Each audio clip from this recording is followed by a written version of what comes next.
이동관 방송통신위원장 후보자입니다. 오늘 잠시 후 청문회가 열리는데 여야의 치열한 청문회가 예상됩니다. 함께 보시죠.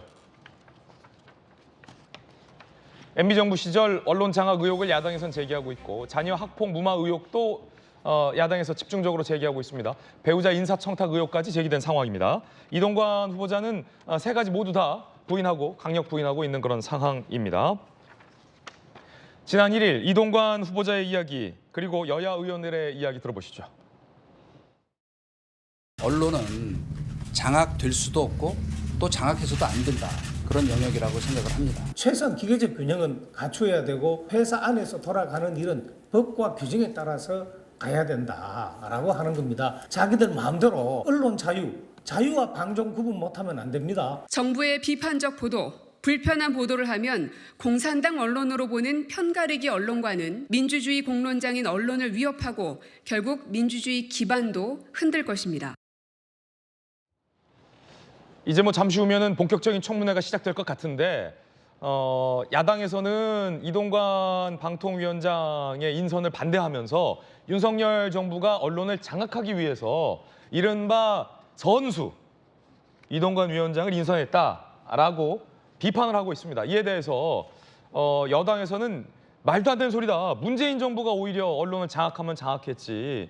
정상화하는 것이 필요하지 않느냐라는 반박 여론도 만만치 않은 그런 상황입니다. 여야 의견 두 분 들어보겠습니다. 먼저 김병민 최고위원님. 네, 정치는 상대적인 상황이기 때문에 특히 오늘 청문회를 거치면서 이동관 후보자에 대한 민주당의 이 언론 장악이라고 하는 프레임을 씌운 거친 공세가 예상이 되는데요. 반사라고 하는 측면처럼 지난 5년의 문재인 정부의 언론은 과연 어땠는가에 대해서 아마 여당인 국민의힘 의원들이 상당히 많은 문제 제기를 할 것으로 생각됩니다. 특히 한상혁 방송통신위원장은 임기를 다 마치지도 못하고 중간에 하차할 수밖에 없었는데 앞으로 재판 과정을 통해서 한상혁 위원장의 관련된 범죄들이 하나둘씩 사법적인 절차에 따를 거라고 생각되는데요. 종편 재승인 평가 조작 의혹 이런 부분들은 민주주의 현대 사회에서 일어날 수 없는 일들 아니겠습니까?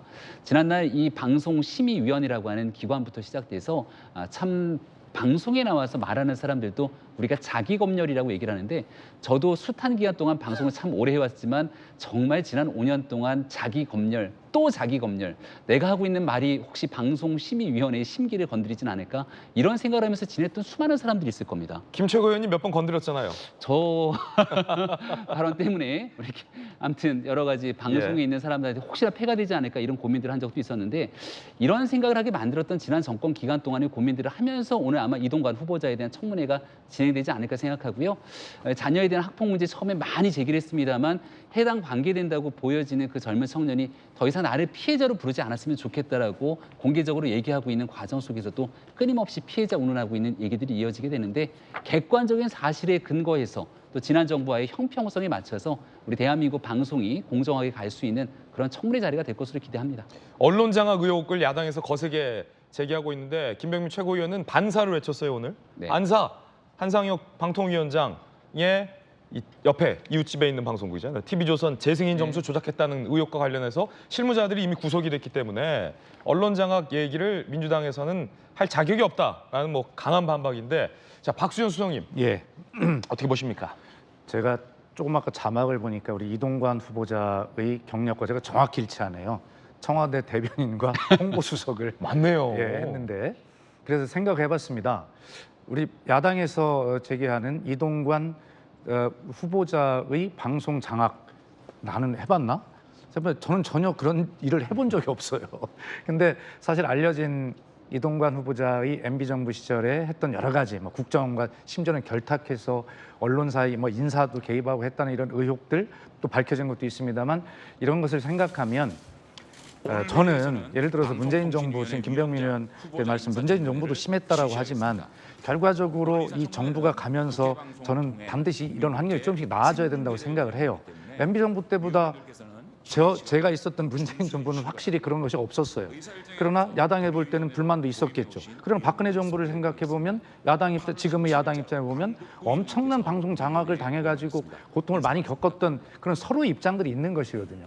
그래서 저는 한 가지 이 상황이 오늘 이 청문회는 야당이 그동안 해왔던 주장들을 국민께 알려드린 부적합 인사라는 것을 아주 적나라하게 알려드리는 선에서 아마 청문회가 끝날 것이다. 특별한 건 없고 임명 강행될 것이다 이렇게 보는데 결과적으로는 이제 각 언론사 구성원들이 자기 언론사의 어떤 구조나 인사나 이런 것들을 가장 지지하는 그런 어떤 사람과 체제로 스스로를 결정할 수 있는 그런 환경을 빨리 만들어주는 네. 것이 저는 오늘 이동관 후보자의 청문회를 둘러싼 여야 공방을 보면서 느끼는 생각입니다. 예. 청문회 현장 한번 잠깐 보겠습니다. 장제원 의원이 위원장이군요. 통해서 후보자의 답변을 듣고 필요한 경우 추가 질의와 답변을 진행한 후에 공직 후보자의 최종 발언을 듣는 순서로 진행하겠습니다.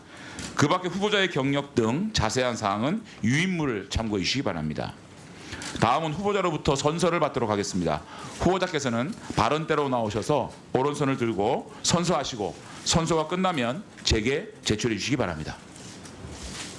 후보자께서는 발언대로 나오셔서 예.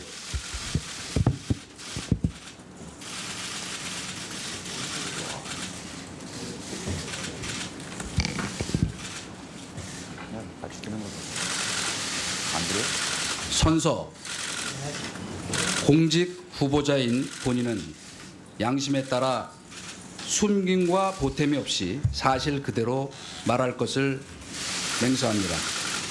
2023년 8월 18일 후보자 이동관.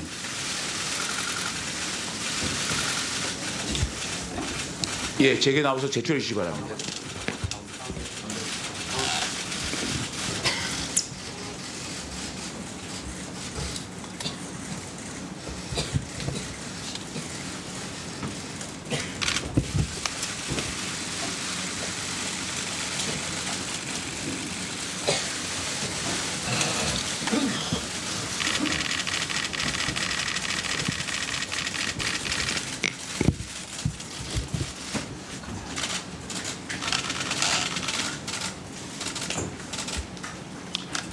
예, 후보자께서는 발언대로 나오셔서 모두 발언해 주시기 바랍니다.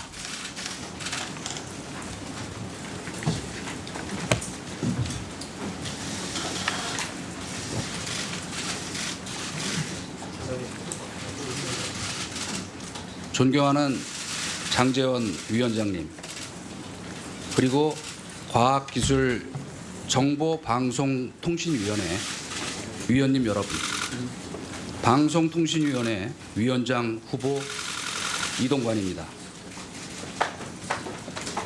바쁘신 의정활동 중에도 인사청문회를 준비해 주신 위원장님과 위원님들께 깊이 감사드립니다.